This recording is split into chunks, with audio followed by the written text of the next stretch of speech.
My name is Melissa. I'm 26 years old and getting ready to have my baby at home. But there's a problem. My mother-in-law doesn't seem to like me much. She says mean things about me to my husband when she thinks I can't hear. She says I'm not nice, not helpful, don't make money, and have no good qualities. I wanted to tell her off, but I'm pregnant and don't want to make things worse. So I just try to ignore her negativity and focus on taking care of myself and the baby. I'm really excited to meet my baby soon. So while I'm waiting, I take walks and talk to my belly every day. It's a happy time for me. But then my mother-in-law shows up unexpectedly and stays for too long. She complains about everything, like the food and the baby's room. Finally, my baby is born safely, and even though things are busy, I enjoy raising her in my cheerful childhood home. I tell my husband that I'll be back at his place next weekend, but secretly, I wish I could stay home a little longer. I wonder how long I can rely on others, especially since my husband isn't interested in doing housework. I thought to myself. Holding my sleeping baby Lisa in my arms, I smiled at her. This is going to be your home, Lisa. We need to go back and make it cozy, I whispered. When I arrived at our house with lots of bags, I hoped someone would open the door for me when I rang the bell, but nobody did. I struggled to unlock the door and went inside, only to find nobody there. I had told my husband I'd be back by now. As I walked into the living room, I was shocked by what I saw. What? What happened here?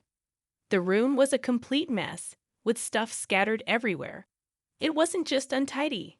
It looked like someone had deliberately made a mess. Was it a break-in? Terrified, I ran out of the house. Hello, police.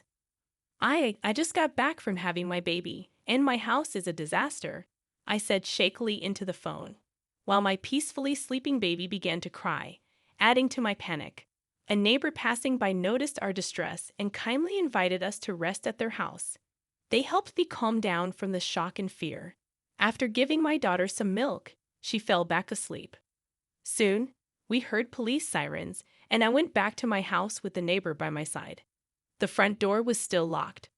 I was too scared to go in after seeing the living room, so I hadn't checked the other rooms. When I explained this to the police, they commended me for being cautious. They explained that encountering a burglar can be dangerous, so it's safer to stay outside and wait for them to arrive. I hadn't thought about that in my rush, but the idea scared me now. As I finished explaining, a voice full of uncertainty spoke up. What's going on? Why are the police here? It was my mother-in-law. It's a bad situation, mother-in-law. Our house has been ransacked, and we suspect it was a burglary. The police are here to investigate, I explained before she could interrupt. I felt a sharp sting on my cheek as my mother-in-law slapped me hard. My vision blurred from the shock, and amidst the chaos of neighbors and police, I instinctively held my sore cheek. My mother-in-law's face was flushed red with anger as she yelled at me, accusing me of being shameless for calling the police about a burglary. I was stunned, unable to understand why she was so furious, especially with the pain in my cheek throbbing.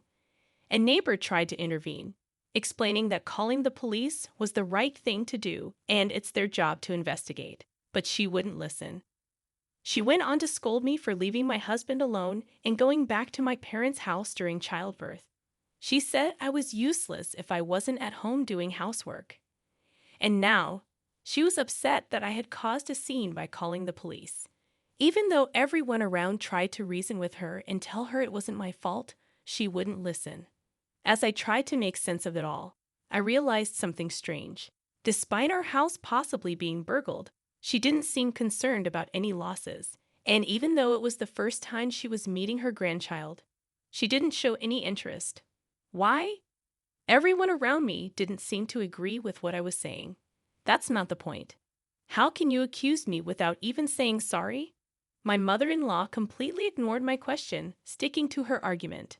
Mom, what's happening? Brian, my husband, interrupted the argument, appearing quite calm. Brian, listen to this. It's awful. My mother-in-law's face lit up with delight at the sight of her beloved son. Melissa apparently called the police. Huh. Why? She's been going on about a burglary, but that's impossible.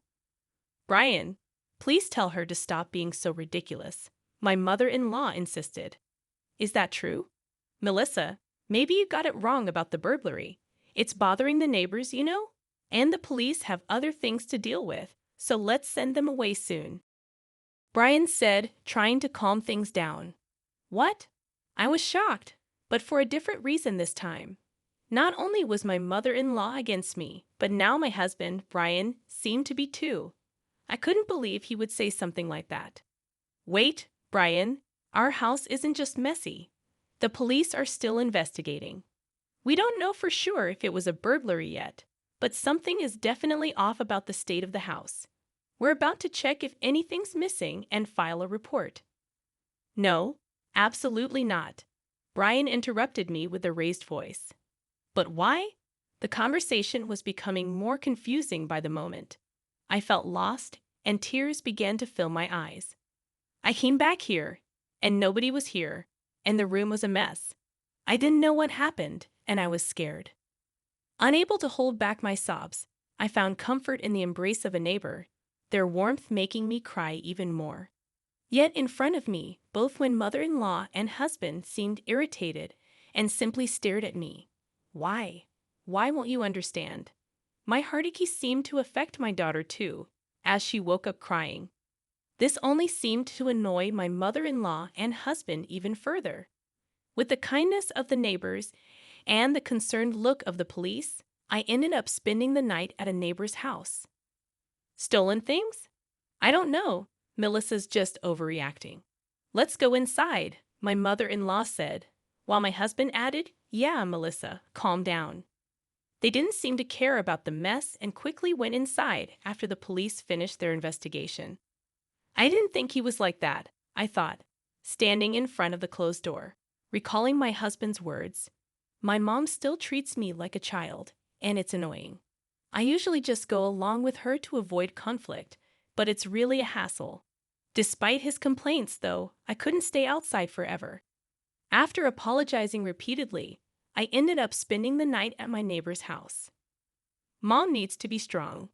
I'll do my best, I whispered to my daughter, who was finally falling asleep despite being fussy.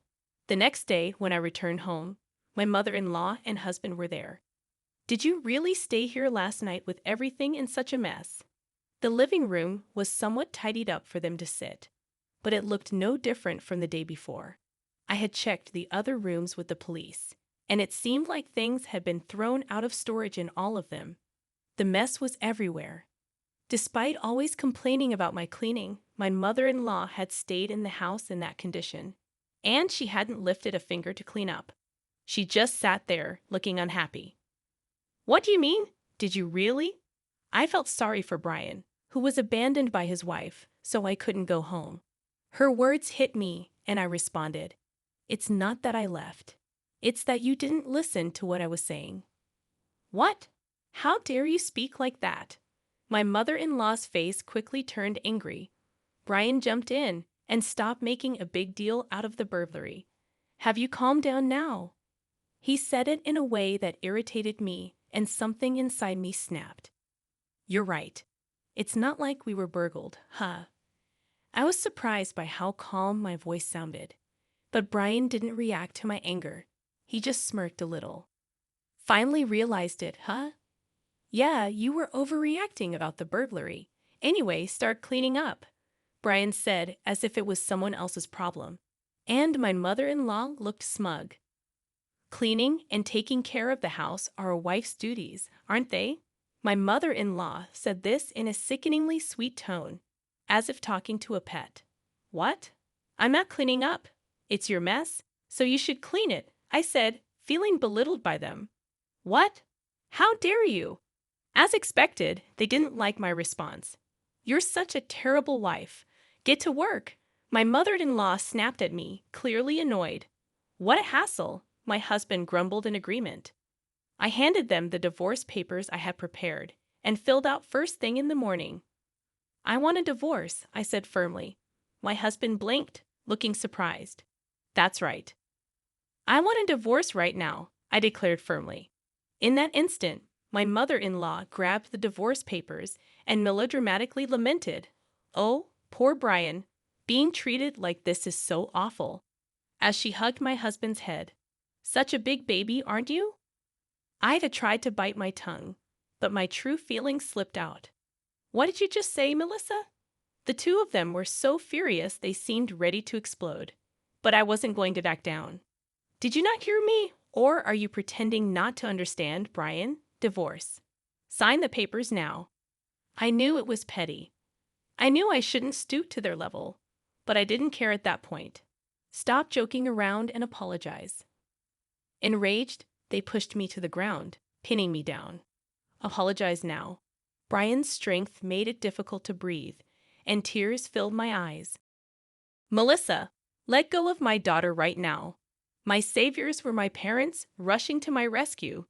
Behind them, I saw the friendly officer from the previous day, coughing and struggling for air.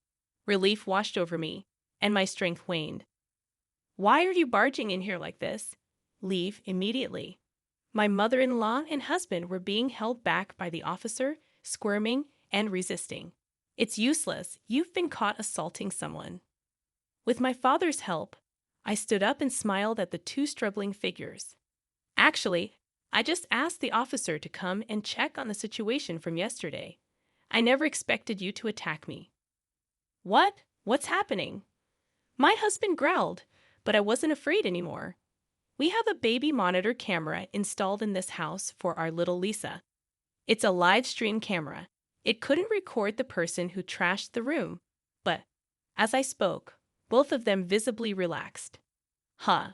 So what if it's a live camera? I told you, right? Now, the kind neighbor who helped us yesterday is watching over this room. They listened to your conversation yesterday, along with a lot of people at the police station. My parents were watching too." Yes, after my mother-in-law and husband disappeared behind the door yesterday, I started checking the baby monitor camera. The police suspected that this whole break-in thing seemed fishy, perhaps even staged. Not just my mother-in-law, but my husband too might be involved, I explained. They guessed right.